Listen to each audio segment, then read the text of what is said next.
Baiklah, selamat bergabung di kelas saya, kelas rancangan percobaan. Pada kesempatan ini kita akan membahas rancangan acak lengkap. Rancangan untuk 3 perlakuan atau lebih yang paling sederhana. Namanya adalah rancangan acak lengkap. Jadi syaratnya ini bahwa penelitian harus dilakukan pada kondisi homogen. Tetapi pada kesempatan pertemuan kali ini saya tidak akan membahas banyak pada kondisi homogen yang dimaksud, tetapi saya lebih banyak membahas pada bagaimana tahap-tahap menyelesaikannya. Dan seperti pada judulnya, maka pelajaran saya, materi saya tentang rancangan acak lengkap ini, saya menghindari penggunaan rumus-rumus yang kadang justru sangat membosankan dan justru membuat kita semakin pusing. Jadi selama mengikuti materi saya ini, rancangan acak lengkap, maka lupakan rumus, saudara hanya mengikuti pemaparan di video ini tahap demi tahap dan saudara dapat menyelesaikan rancangan acak lengkap dengan baik. Baiklah, untuk mereview pertama kita berbicara tentang rancangan percobaan. Bahwa rancangan percobaan ini tentunya hanya digunakan untuk penelitian-penelitian yang sifatnya ada percobaannya. Sedangkan penelitian survei, penelitian-penelitian sosial yang lain, maka tidak menggunakan rancangan ini. Rancangan ini hanya digunakan untuk rancangan penelitian yang menggunakan percobaan. Karena menggunakan percobaan, maka cirinya pasti ada perlakuan. Nah, apabila penelitian itu melibatkan 2 perlakuan saja, maka kita tidak perlu menguji dengan RAL, rancangan acak lengkap, atau ANOVA. Nanti rancangan acak lengkap itu bagian dari ANOVA, tetapi kita cukup menguji dengan uji T. Jadi teman-teman harus ingat, kalau 2 perlakuan saja maka lupakan tentang ANOVA. Teman-teman hanya perlu uji T. Contohnya adalah teman-teman membandingkan antara tomat varietas A dan tomat varietas B. Setelah ditanam seminggu, di manakah yang paling tinggi? Apakah varietas A, varietas B? Maka saudara menggunakan uji T. Tetapi kalau saudara menguji di manakah varietas tomat yang paling baik, varietas A, varietas B, atau varietas C, 3 perlakuan, dan setelah ditanam 1 minggu, kemudian diukur yang paling tinggi yang mana, misalnya begitu, diukur ketinggiannya, maka teman-teman tidak lagi bisa menggunakan uji T, tetapi harus menggunakan uji termasuk dalam golongan ANOVA atau uji sidik ragam dalam bahasa Indonesianya. Di mana untuk ANOVA itu sidik ragam, maka syaratnya perlakuannya harus 3 atau lebih. Jadi 2 perlakuan lebih atau 3 perlakuan boleh menggunakan ANOVA, lebih juga menggunakan ANOVA. Di mana ANOVA itu nanti ada ANOVA faktor tunggal dan ada ANOVA faktorial, yang semuanya nanti bisa dikerjakan dengan RAL, rancangan acak lengkap, RAK maupun rancangan yang lain. Demikian juga ANOVA faktorial dapat dikerjakan dengan rancangan acak lengkap, rancangan acak kelompok maupun yang lain. Dan selanjutnya dari analisa inilah tetap perlu uji lanjut baik itu pakai BNT atau Duncan dan sebagainya. Lupakan itu semuanya karena mungkin nanti akan semakin rumit. Sekarang kita fokus pada rancangan acak lengkap. Di mana rancangan acak lengkap ini untuk 3 perlakuan atau lebih. Kita mulai bagaimana menghitung tahap demi tahap rancangan acak lengkap tanpa rumus. Baiklah, kita memulai bagaimana menghitung tahap-tahap yang mudah mengerjakan rancangan acak lengkap. Rancangan kali ini saya contohkan misalnya kita menggunakan 3 perlakuan. Saya akan mencoba untuk misalnya teman-teman yang kuliah di bidang teknik gitu ya. Di mana penelitiannya mungkin ingin menguji hambatan listrik pada berbagai material kabel yang berbeda. Sebagai contoh, apabila kabel itu dibuat dari baja, jadi sekali lagi bahwa angka-angka yang saya gunakan di dalam perhitungan ini adalah angka yang tidak sebenarnya, angka yang bulat, sehingga datanya pun juga bukan data yang real, tetapi tujuannya adalah biar teman-teman fokus mengerjakan tahap demi tahapnya tanpa terganggu bagaimana menghitung, menjumlahkan, mengkuadratkan, dan sebagainya kalau kita menggunakan angka-angka yang rumit. Jadi angka di sini akan saya sederhanakan menjadi angka-angka yang bulat. Contohnya adalah perlakuannya yang akan diuji adalah baja kemudian tembaga, dan timah. Jadi perlakuan itu ingin menguji kabel yang terbuat dari baja, kabel yang terbuat dari tembaga, dan kabel yang terbuat dari timah. Kemudian diamati di manakah yang paling kecil hambatannya. Di mana paling kecil hambatannya ini tentunya akan lebih baik kalau digunakan sebagai konduktor. Seperti itu ya. Misalnya baja, setelah dilakukan penelitian, jadi dalam penelitian tidak boleh hanya menggunakan satu. Jadi misalnya hanya menggunakan satu baja, kemudian dicek untuk mengalirkan listrik, diukur hantarannya hanya satu, kemudian tembaga hanya satu, timah hanya satu, maka kalau tanpa ulangan seperti ini tidak bisa disebut dengan penelitian percobaan, tidak bisa dianalisa dengan statistik. Syaratnya harus ada ulangan, minimal ulangan 2, tapi rata-rata ulangan itu adalah 3 atau 5. Sebagai contoh kita gunakan sekarang ulangan 3, ya. Jadi kita memerlukan 3 baja yang kita gunakan untuk kabel, atau 3 kabel yang terbuat dari baja. Setelah kita aliri listrik dan kemudian diukur hambatannya. Misalnya di sini kita 4, 3, 4 misalnya saja. Jadi ulangan pertama dari baja itu nilai hambatannya 4, ulangan kedua dari baja hambatannya 3, ulangan ketiga dari kabel yang terbuat dari baja hambatannya 4, misalnya begitu. Dan kemudian ini 2, 3, 2 misalnya. Jadi tembaga pada ulangan pertama hambatannya 2, tembaga pada percobaan ulangan yang kedua 3, begitu seterusnya. Dan timah misalnya 3, 4, 3. Sehingga sekarang saya yakin teman-teman sudah tahu bagaimana mengisi tabulasi data ini. Karena pada prinsipnya ini hanya memasukkan data ke dalam tabel. Sebagai contoh, misalnya data 3 ini adalah data ulangan pertama dari percobaan timah. Kemudian percobaan ulangan yang kedua dari kabel timah yang dialiri listrik dan kemudian diukur hambatannya, maka dimasukkan di sini. Timah pada ulangan kedua, begitu seterusnya. Nah, jadi pada prinsipnya tahap ini adalah tahap hanya memasukkan data. Sekarang bagaimanakah kalau kita ingin mengerjakan rancangan acak lengkapnya? Dimana yang saya sampaikan sebelumnya bahwa rancangan acak lengkap ini tidak menggunakan rumus sama sekali, tetapi teman-teman hanya cukup mengikuti tahap demi tahap yang akan kami paparkan di sini. Yang pertama, yang perlu teman-teman lakukan, tahap pertama adalah memasukkan data. Dan memasukkan data ke dalam tabel ini sudah kita lakukan di sini. Jadi memasukkan data ini maksudnya seperti ini sudah kita lakukan. Sehingga kita bisa menuju pada tahap yang kedua. Tahap yang kedua adalah menjumlahkan perlakuan. Jadi jumlah perlakuan. Perlakuan kita ada perlakuan kabel baja, kabel tembaga, dan kabel yang terbuat dari timah. Kita jumlahkan. Baja 4, 3, 4. Karena kita menggunakan 3 perlakuan, sehingga 3 ulangan, sehingga ini kita jumlah 4, 3, 4 sama dengan 11. Demikian juga tembaga. Kita jumlahkan 2, 3, 2, maka ini 7. Dan timah 3, 4, 3, maka ini 10. Selanjutnya, dari ini kita juga bisa menghitung rata-ratanya. 11 dibagi 3 itu sama dengan 3,6 atau sekitar itu. Kemudian 7 dibagi 3, maka ada 2,3 untuk rata-ratanya. Dan 10 dibagi 3, maka rata-ratanya ini adalah 3,3. Kita sudah sampai pada tahap yang kedua.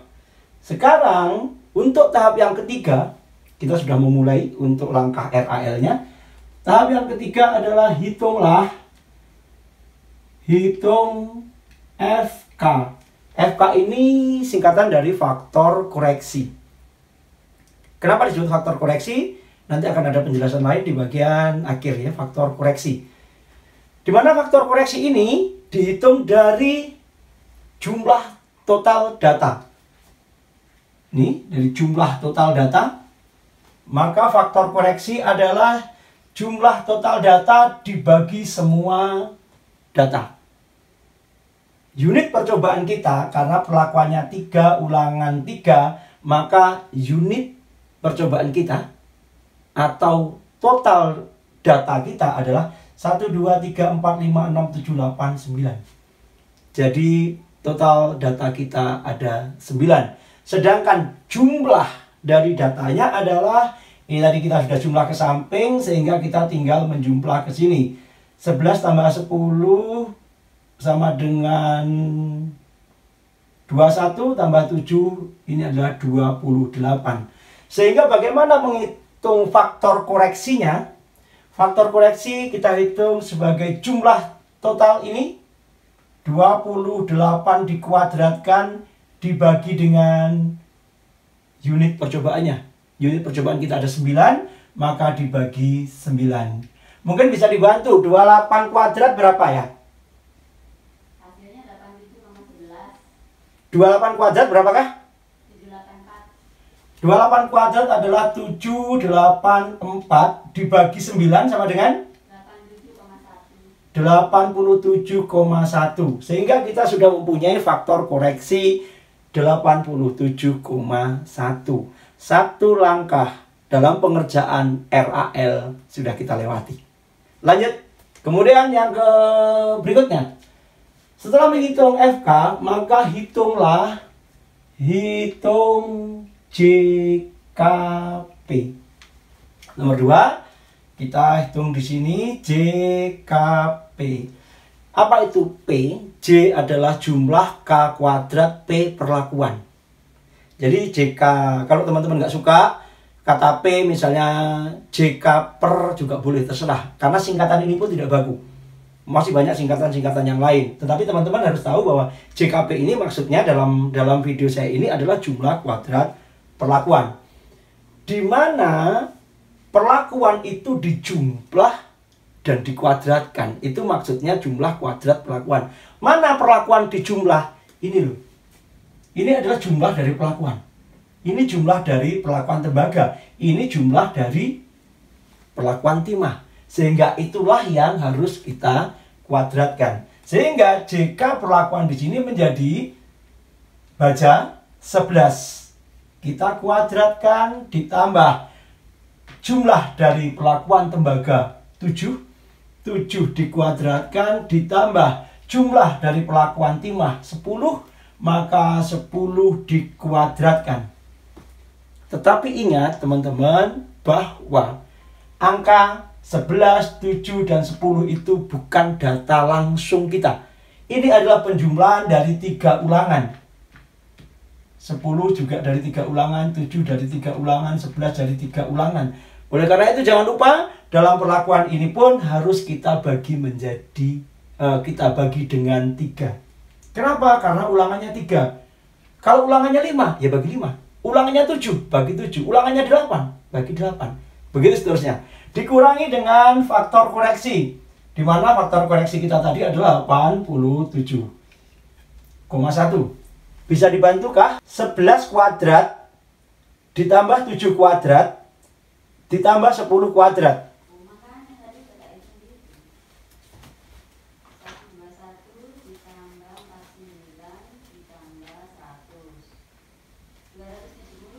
(270) 270 dibagi 3 dikurangi 87,1 atau sama dengan 90 dikurangi 87,1 sama dengan 2,9. Jadi teman-teman, kita sekarang sudah mendapatkan jumlah kuadrat perlakuan kita, yaitu seperti ini caranya, sebesar 2,9. Lanjut, kita tinggal sedikit lagi sudah dapat menyelesaikan penghitungan dengan rancangan acak lengkap ini. Yang nomor berikutnya, langkah berikutnya adalah hitung jumlah kuadrat total. Cara menghitung jumlah kuadrat total ini adalah total dari unit percobaan ini yang dikuadratkan satu per satu, sehingga disebut dengan total. Jadi total unit percobaan itu harus kita kuadratkan satu per satu. Sehingga di sini 3 JK tot. Boleh disingkat JK tot, JK beh, JK semuanya boleh, atau JKT juga boleh, begitu ya. Yang kita hitung di sini 4 kuadrat ditambah 3 kuadrat ditambah 4 kuadrat ditambah ini 2 kuadrat tambah 3 kuadrat tambah seterusnya ditambah 4 kuadrat ditambah 3 kuadrat dikurangi FK. Bisa dibantu kah? 16 ditambah 9 ditambah 16 ditambah 4 ditambah 9 ditambah 4 ditambah 9 ditambah 16 ditambah 9. Sudah berapakah? 92. Sama dengan ini adalah 92. Jadi ini dikuadratkan, ini dikuadratkan, ini dikuadratkan, semuanya 92. Dikurangi faktor koreksi tadi adalah 87,1. 87,1, maka di sini tinggal 4,9. Oke. Tinggal tahap terakhir kita melakukan penghitungan. Jadi inilah kenapa kita anggap bahwa mengerjakan tanpa rumus itu justru kadang lebih mudah. Karena dengan rumus kita pusing memikirkannya dan simbol-simbol itu kadang juga tambah membuat kita bingung. Langkah berikutnya, yang keenam adalah hitung jumlah kuadrat sisa. Kenapa disebut sisa? Karena ini hanyalah selisih. Sisa antara jumlah kuadrat total dikurangi jumlah kuadrat perlakuan. Sisa antara jumlah kuadrat total 4,9 dikurangi jumlah kuadrat perlakuan 2,9. Karena sisa selisih itulah disebut dengan jumlah kuadrat sisa. Atau boleh juga jumlah kuadrat error, atau istilah lain adalah jumlah kuadrat galat. Tergantung teman-teman membaca buku apa, karena istilahnya pun juga berbeda-beda. Kalau teman-teman membuat istilah sendiri juga boleh, karena sisa itu turan disingkat menjadi JK-tur juga boleh, nggak masalah. Misalnya kita pakai di sini adalah JK galat gitu ya. Maka JK galat itu hanyalah JK perlakuan dikurangi JK, saya ulangi, maka JK galat adalah jumlah kuadrat total dikurangi jumlah kuadrat perlakuan, sama dengan 4,9 dikurangi 2,9 sama dengan 2.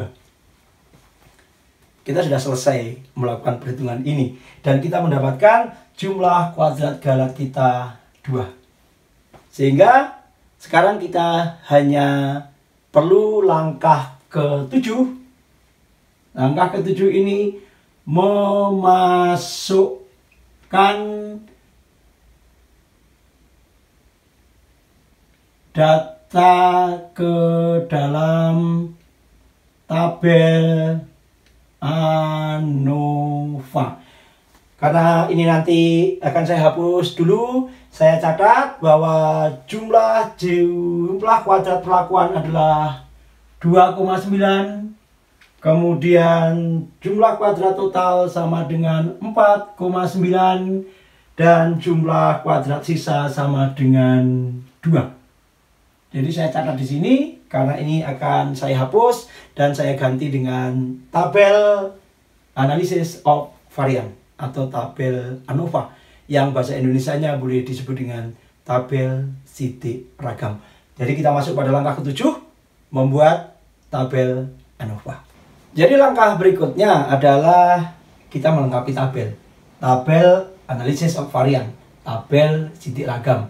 Sehingga kita sudah tidak perlu menghitung yang rumit-rumit lagi. Dan dapat saya tulis di sini, langkah ke-8 adalah membuat dan melengkapi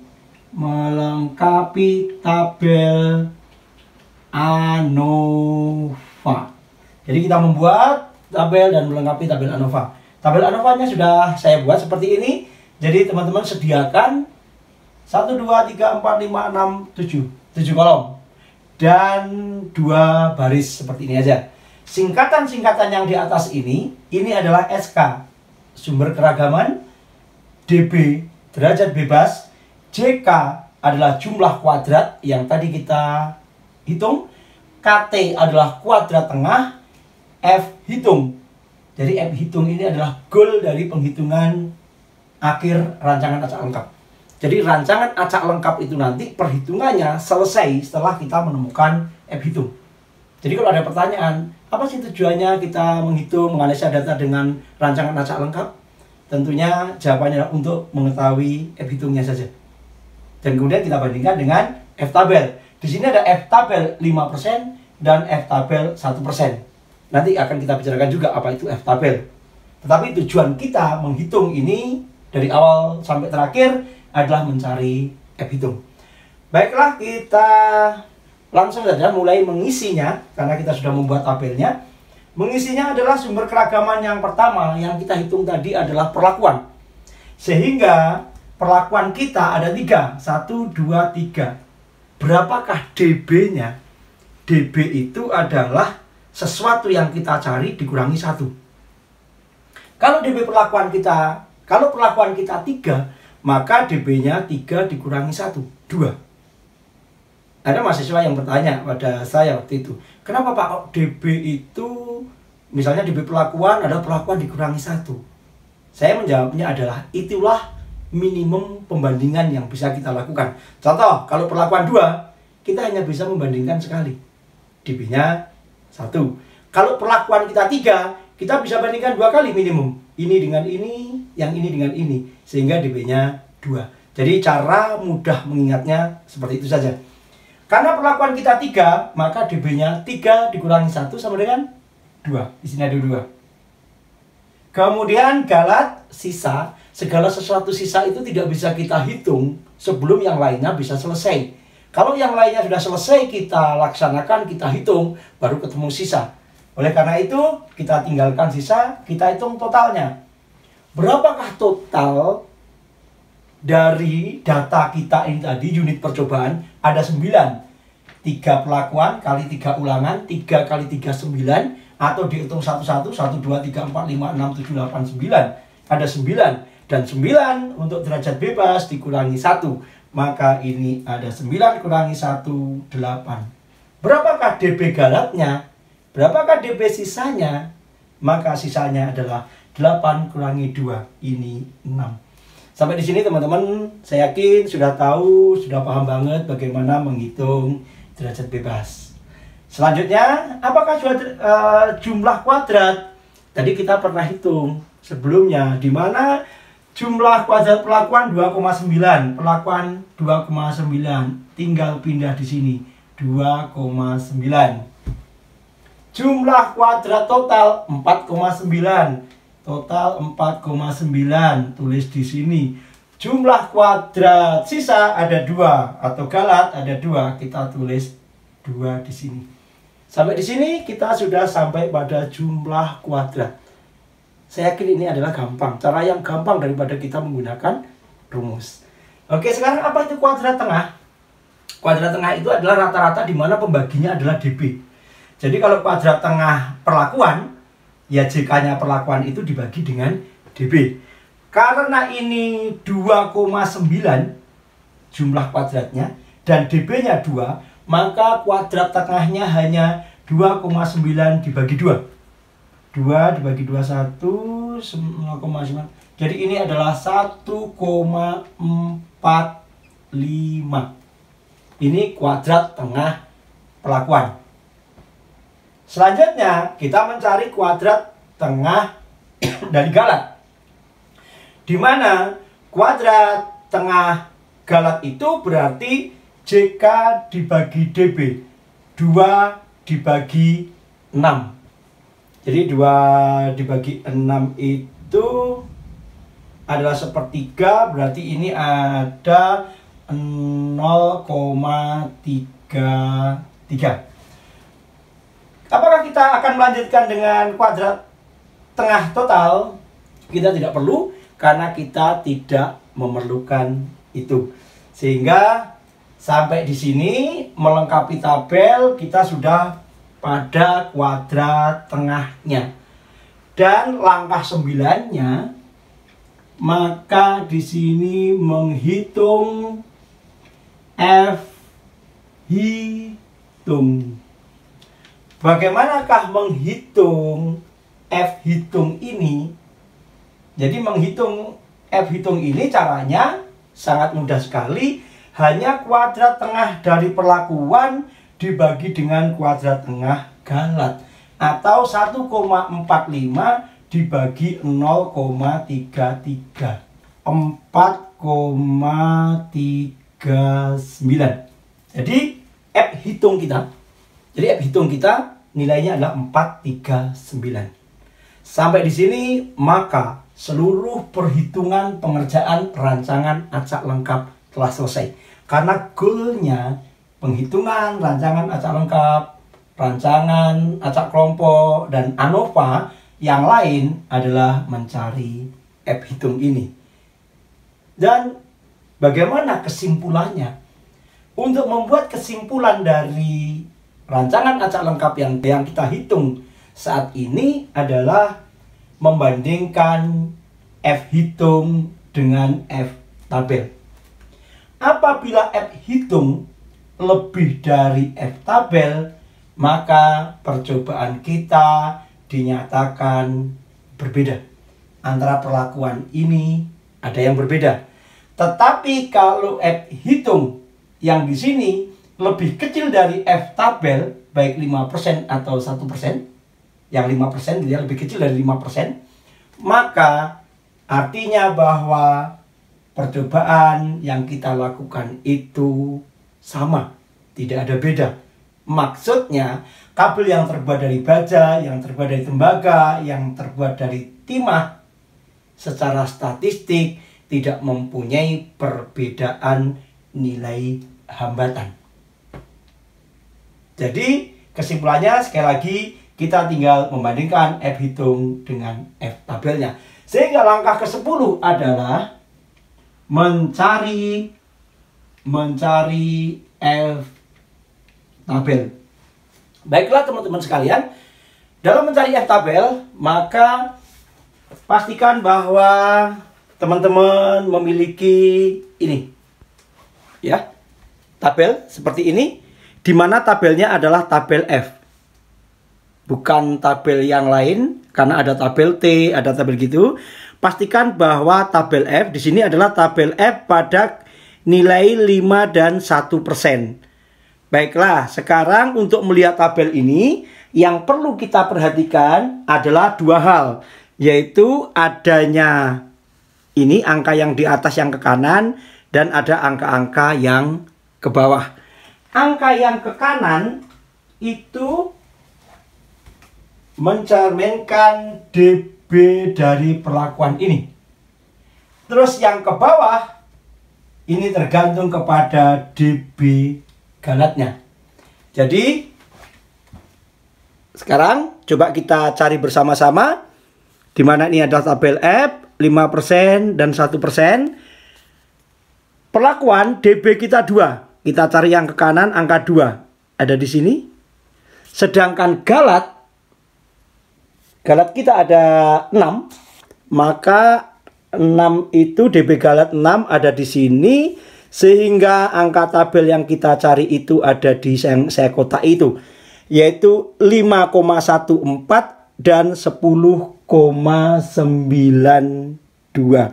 Jadi dapat saya tulis di depan bahwa nilai tabel berdasarkan ini perlakuan DB-nya 2 dan Galat DB-nya 6, maka nilai tabel untuk yang 5% itu yang ada di atas tadi nilainya 5,14, dan untuk yang 1% itu adalah 10,92. Nah, kemudian teman-teman, setelah kita mendapatkan F hitung dari perhitungan, setelah kita mendapatkan F tabel dari kita melihat di tabel F-nya, maka langkah 11 kita bisa menarik kesimpulan.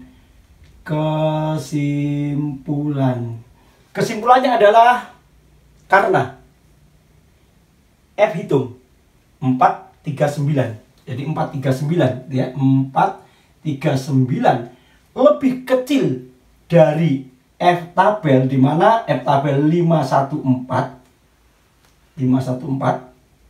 dan lebih kecil, pastilah lebih kecil dari 10,92, maka perlakuan jenis kabel yang berbeda, baja, tembaga, dan timah itu memberikan nilai hambatan yang sama. Kesimpulannya artinya baik itu kabel dari baja, baik itu kabel dari tembaga, baik itu kabel dari timah, dalam hal hambatan mereka itu sama. Tidak ada perbedaan berdasarkan analisis statistik. Meskipun rata-rata di sini menunjukkan bahwa baja hambatannya paling tinggi 3,6, tetapi ternyata variansi data di sini sangat besar atau standar deviasi sangat besar. Itulah yang menyebabkan walaupun rata-ratanya berbeda, namun analisa statistik mendeteksi bahwa tidak ada perbedaan disebabkan oleh standar deviasi data yang terlalu besar. Sekali lagi, kesimpulannya adalah F hitung lebih kecil daripada F tabel yang kita cari, maka perlakuan kita tidak berbeda, atau perlakuan kita ketiga-tiganya ini sama dalam hal nilai hambatannya. Dengan demikian, perhitungan kita sudah selesai. Sampai pada kesimpulan, inilah kita sudah menyelesaikan perhitungan rancangan acak lengkap sampai dengan selesai. Pada video berikutnya nanti akan saya sampaikan tentang uji lanjut. Jadi ini tadi karena tidak berbeda, karena F hitung lebih kecil daripada F tabel, kesimpulannya perlakuan tidak berbeda, maka tidak perlu dilakukan uji lanjut. Tetapi kalau ini ternyata misalnya nilainya di sini 6,39, sehingga 6,39 itu lebih besar daripada 5,14, maka disimpulkan bahwa perlakuan itu berbeda. Setelah perlakuan itu berbeda, maka kita masih perlu uji berikutnya adalah uji lanjut. Oleh karena itu pada video yang akan datang, saya akan menyediakan materi bagaimana kalau kita membuat data ini. Ya, saya kreasi data ini yang perlakuannya berbeda sehingga kita bisa melakukan uji lanjut. Nah, dari sini teman-teman juga dapat mengkreasi, misalnya teman-teman dari pertanian itu akan membandingkan ini tidak lagi, misalnya tidak baja, bisa ini diganti. Misalnya teman-teman dari pertanian ini membandingkan antara varietas tomat yang 1, tomat 2, tomat 3. Sehingga judulnya di sini adalah tabel misalnya produksi tomat karena pengaruh perbedaan varietas. Itu boleh kalau teman-teman pertanian misalnya menggunakan RAL itu, contohnya seperti itu. Misalnya teman-teman yang di perikanan dan juga peternakan, barangkali di perikanan dan peternakan ingin menguji pengaruh pakan terhadap udang, terhadap sapi dan sebagainya, di mana kita menggunakan pakan yang berbeda. Contohnya adalah bekatul, misalnya ini jagung, dan satu lagi misalnya adalah ampas tahu. Ya, kita buat pelet gitu, kita buat semacam makanan yang dari pabrikan gitu, Kita berikan dari bahannya bekatul, jagung, dan ampas tahu. Kemudian diamati perkembangan ternaknya atau diamati perkembangan ini hasil-hasil berikannya, misalnya udang atau ikan. Itu juga bisa dilakukan. Teman-teman di bidang pengolahan pangan, gitu ya. Teman-teman di bidang pengolahan pangan dapat misalnya menggunakan ARL ini. Kalau 3 percobaan bisa jadi adalah tabel nilai tekstur, gitu ya, dari roti bolu, misalnya begitu, yang dibuat dari tepung berbeda. Misalnya ini tepung terigu, kemudian yang kedua adalah tepung sagu, yang berikutnya adalah tepung beras. Dibandingkan ketiganya, di manakah yang teksturnya paling bagus? Misalnya seperti itu. Jadi silakan, ini adalah contohnya, misalnya template begitu ya. Teman-teman bisa menggantikan sesuai dengan bidang keahlian, sesuai dengan program studi, sesuai dengan bidang minat teman-teman sekalian. Jadi ini silakan ganti, dan angka-angka ini silakan juga diganti. Ikuti langkah-langkahnya, maka teman-teman akan bisa mengerjakannya dengan cepat pula. Kalau ada pertanyaan, jangan ragu, silakan tinggalkan komen di bawah ini, dan nanti saya akan segera menjawabnya. Terima kasih telah bersama saya sampai akhir menyaksikan video pengerjaan rancangan acak lengkap tahap demi tahap, step by step, tanpa menggunakan ini. Sampai ketemu pada video selanjutnya.